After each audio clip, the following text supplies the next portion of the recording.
We continue with our weekly fan and press luncheon with JMU basketball coaches. Just a moment ago, we finished up with Coach Kenny Brooks, and coming up next, Coach Matt Brady, as the JMU men's basketball Dukes now have won 5 in a row. This past week, a couple of, home games the Dukes won back-to-back. That's a nice change of pace there. And also, this one I didn't see coming, Coach Brady, beating Drexel 82-78. Not so much beating Drexel, but that was the highest scoring ball game, I think, in the history of that series.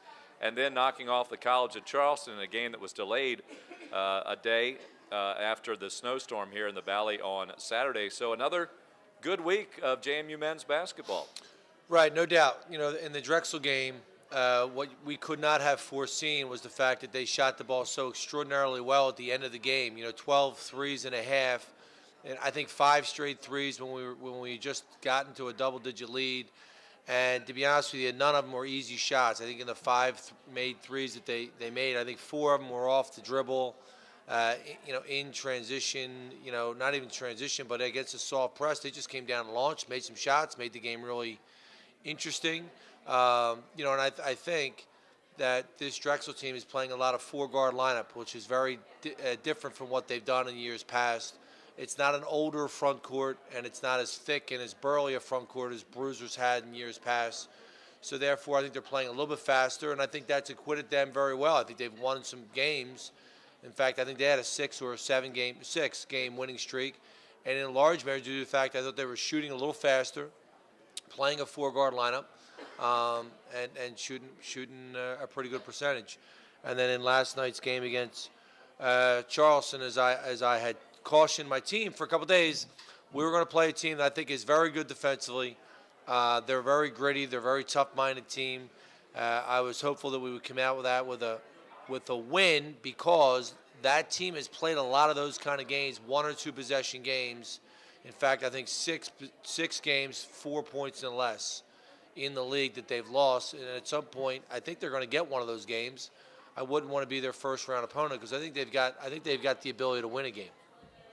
The one little update from Drexel is Damien Lee is out for the rest of the year. He broke his hand, Coach Flint. He has had some issues with some injuries, as you have in the past.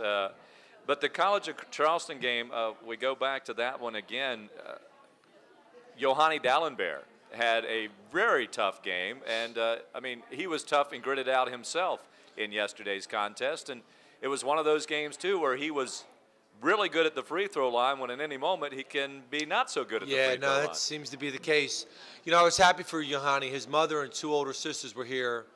I think that was the first time his mother saw him this year. I think he was nervous before the game. He came out and played really well. Again, single coverage on Yohani. He seems to be making some of those shots. He took 9 shots. That's the number we want him to shoot. We want him to get 8, 9. Maybe 10, 11 shots in a game. So shooting a really good percentage. Did make his free throws, missed a couple in a row late. Had 8 rebounds, thought he played really well. And, happy for him, and it's good to see his mother here. Was this one of the best, body-to-body games that he's had this year? Because he got blocked a couple of times, but he continued to find ways to work around the rim. Yeah, I think, typically when he's made 5, 6 baskets, he hasn't gotten fouled much. In some of the games where he's made some baskets, he hasn't made his free throws. But he's become a much better free throw shooter. So combination of 5 baskets, all those free throws, a really good percentage, 8 rebounds. I thought he was really solid for us. And, again, I still think, when I watch him play, there's so many things I think he can get better at. And I know that he's very anxious about getting better. So really excited about having a young sophomore front court player like Yohani that wants to get better. Winston Grays has been giving you quality minutes off the bench. Not so much the scoring, but many of the other small aspects of the game, a steal, a block, a rebound. He's tracked those down quite a bit. But he did give you some offensive punch, and it was needed against a team which you said is one of the best defending teams in the league, and on a day when Ron Curry struggles to hit the rim. Yeah, Ron obviously didn't have one of his better games. I thought Ron played much more settled in the second half than the first half, and Winston came up with some big shots, making 3 threes, getting fouled on a 3, making 2 out of the 3. Winston we knew he was ready for that game all morning long. We came from pregame breakfast. He was fired up. And we do need that from him. It seems that Winston has an ability to figure out what our team needs. We needed scoring. We needed to make a few threes. He made half of them. It was significant. But his contributions all year, they've never been the same, for 2 games in a row, but they've been significant. And, we're happy with where he is. And, I think that Winston can play better defensively, especially when we do play zone. So we need him to be much more active defensively. But I think all in all, he's having a solid year for us. You said yesterday that he does a good job of kind of learning the game from the bench. You don't mind, obviously, you had him in the starting lineup there for a while, and now Joey McLean's been in for 5 in a row. All 5 are wins as well. How does he learn from the bench? Well, I think he kind of gets a sense and a pulse of what we need. Is it offense? Is it defense? Is it rebounding? As I sit here and look at our statistics, it's shocking, but he is our second leading offensive rebounder as well, Winston Grays. So the good news is he's rebounding the ball. The bad news is he's our second leading offensive rebounder at 6'2.5". So I just think he's got a good basketball IQ. He really wants to help the team, as I've said many times. Winston is really enjoying his experience at JMU, and he's really just trying to help our team. All right, let's turn it over to other members of the media here at O'Neill's Grill, our weekly Fan and Press Luncheon with men's basketball coach Matt Brady. Coach, just wondering, did your team benefit at all from that extra day? I mean, there wasn't much you could do, I guess, on that extra day. But You know what? I'm not sure. I don't know that we played a great game. I thought we played an unselfish game, and I think we would have done that on Saturday. I thought that Joey and Ron probably needed that extra day. The backside, the flip side of that is now you have a little less rest for this road trip down to Wilmington. But it is what it is. We had played on Sunday. I thought that we played just tough enough to win the game. And to be honest with you, I really like Charleston's pieces. Don't know exactly why they haven't won a few more games. I know that they've been in a lot of close games, and they've done it on the road too. They've played Wilmington twice, very tough. They've played Delaware twice, tough. Losing a game in overtime. They've played at Towson in a game that probably could have gone their way. So, we had a great crowd. We appreciate the crowd support again. Sunday afternoon worked out well for us, and glad to get the win. You've told us all season long about this is the kind of league where any team can win on any given night, and right now you guys seem to be right at the top. Does your team get the sense that the work that they're putting in, especially lately, is paying off somewhat? Yeah, I think so. And, obviously we've won some games in a row, but I think this team really does. I say this time and again, this team really enjoys each other. They enjoy each other, their company everywhere, in the film room, in the locker room, on the bus. It's just a team that's getting better, and the chemistry's been very good. And the vibe about this group is that we're going to continue to fight. And, I've cautioned our team before every game that this game is going to be close. And I've cautioned our team every game at halftime that we're going to face adversity. In these last 4 games, at least, I don't think we've lost the lead in the second half. So, at some point, we're not going to have a lead here in the second half, and we're going to have to fight hard. And I think this team's camaraderie hopefully will step up. Coach, Charleston's a big team. They're physical in the post. Talk about Tom Vadanovich's role because he seems not to shy away from that. And how does that help Yohani Dallenberg maybe have the kind of game he had yesterday, having a physical teammate like Vodo? Yeah, Tom has done a remarkable job. He's doing exactly what we've asked him to do. He's not taking a whole lot of shots. He's taking the shots that he can make. He's taking close-in shots. But his physicality in the lane is really something, kind of the untold story, not just for Tom, but really our season. We need that from Tom. Obviously, he's excited about being physical in a game, any one game. But I also think that, everybody's a little cautious. Our opponents are somewhat cautious of Tom because they recognize he is physical. Tom, I think, is now out of the gray area in terms of the physical nature of the game, but he's bringing it within the confines of the rules. But his physical and the fact that he's chasing balls is really a big deal. He's trying to get as many rebounds as he can, and that is really where he can help us. What I'll say to Tom today when I meet him, there's a couple opportunities where he got rebounds yesterday. He could kick it out to guys for open threes. I think those are daggers that he could help, finish a play like that. Being a physical player, sometimes your emotions can get in the way and you can lose sight of the bigger picture. Has he adjusted as the season has gone on to be physical yet stay away from any kind of altercations? Yeah, I think he has adjusted. I think he's got himself. I think emotionally he's got himself in check. He recognizes, that he can cross the line and hurt our team. And, that's part of being a young basketball player. And, part of it is, what's my role and how do I help? And, I got to make my presence felt. And I think he does that. And I think now he's not crossing the line. But I think his presence is significant for our team.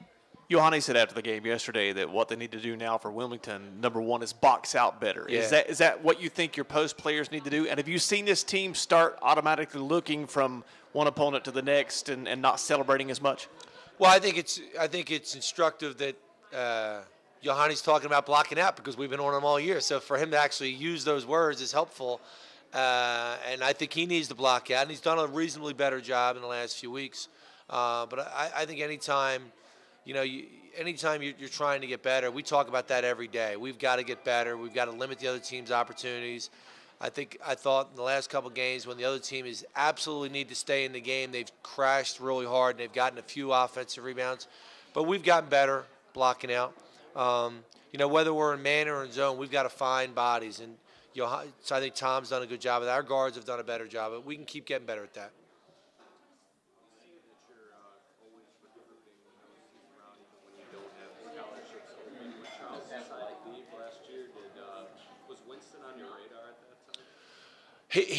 Was Winston Grays on our radar last year? He was because we've become friendly with that staff at Cincinnati State. So the assistant particularly and I have developed a really good relationship, and I get text messages from about once every 2 or 3 weeks. Hey, there's a guy in our league. Hey, there's a guy that we've seen. Without any foresight or knowledge about our own needs, I'll hear from different coaches across the country. I got one this morning from somebody in San Diego. Hey, you got to come check out this sophomore guard. Well, I'm not flying yet to San Diego. I'd like to. So we get text messages like that. But Winston was a guy that we were aware of. He had a really good first year, and the fact that he had a good second year. And then when we had a thought that we might have a scholarship, went out and watched him play once in February and then at the national tournament and played well, and thought he was a really good fit in every regard. I think Winston Grays has been a very good fit for our basketball program. When you guys signed him, you said you envisioned him as being a double-digit scorer. He hasn't quite given you that this season, but still you seem pretty happy with him. Would you say there was a feeling out process with him earlier in the season? Oh, no doubt. And you know what? If he played a few more minutes, would he be a double-digit scorer? He's not that far away. And I say this all the time. Young guys who come from 2-year situations like he has, very, very generally and almost specifically, their second years are better than their first year. I think you got to get caught up with the speed of the game, the physical nature of the game, and you have to get caught up in a new program. So in some ways, he's a brand new player at the 4-year level. I think his productivity, as I look at his stats again, I think his productivity has been excellent. And I think there's a completely different level he can get to next year. So, we're really excited about Winston.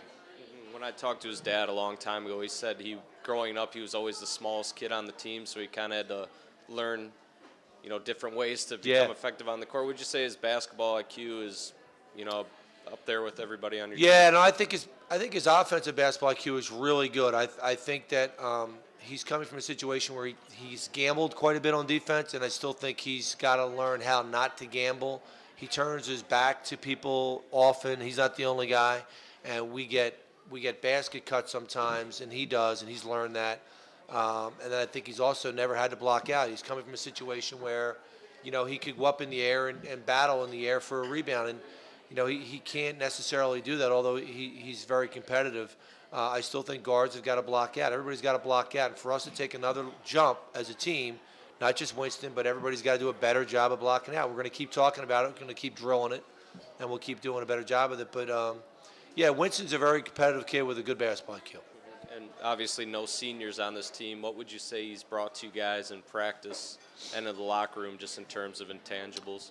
Well, I think maturity in a lot of ways, and there was a situation early before we started practice where we were doing workouts, conditioning, and brought the team in, and this team is still looking for a voice and looking for leadership, and he kind of told a couple of guys in that huddle, that he didn't think that their approach was the approach we needed, and for a new guy, maybe here 5 weeks, to say it out loud and to be confrontational in that regard is what we needed. And I think he's done it all year, except we don't need, I don't think the same words are needed, but I think encouragement.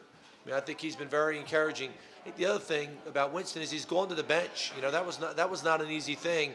And to do it and still come into the game and have an impact is very significant. It really shows maturity. And, I'm really grateful to Winston for taking on that role. Come off the bench and figure it out. Last night, 3 threes, made free throws, a couple more rebounds. He just seems to have a way of helping us every game. 2 games left in the regular season, and your team is in the conversation of being at the top of the conference. How aware is your team of the opportunity that presents itself this week? Well, I'll say this. We haven't talked about it all that much because I think every game is a great challenge. And I think our team was looking at Charleston 3 days ago and saying, well, we should win this game. Well, we're not in a position where we should win any game. We have to really fight. And our team now recognizes the toughness and the spirit you got to bring and the fight you got to bring to every game. But we're well aware of the fact that, if we win on Wednesday, this, that game for Hofstra could be for the #1 seed. So our team knows that. I haven't actually even said that to them, but obviously there's an awareness of it. And to be in that position this late in the season is significant, especially for a team with no seniors and a lot of guys in new key spots. Just a couple of numbers to throw out there, Coach. You were talking about your second halves. You're 16-0 when you lead 5 minutes remaining in the ball game, and in 2 possession games, Chris Brooks was pointing this out. 9-2 in games that are decided by 2 possessions or less, or 6-point ball games, and 14-1 when you out rebound the opponent. None of those are surprising numbers. If you do that, you've got a winning record. Yeah, you should have a good team. And I think the bottom line has been that Ron has taken a step up. This team really enjoys playing with each other. We're sharing the ball really, really well. I still think when I watch us play, there are so many plays we can make. We have some errant passes every game that you can't coach because you haven't seen it before.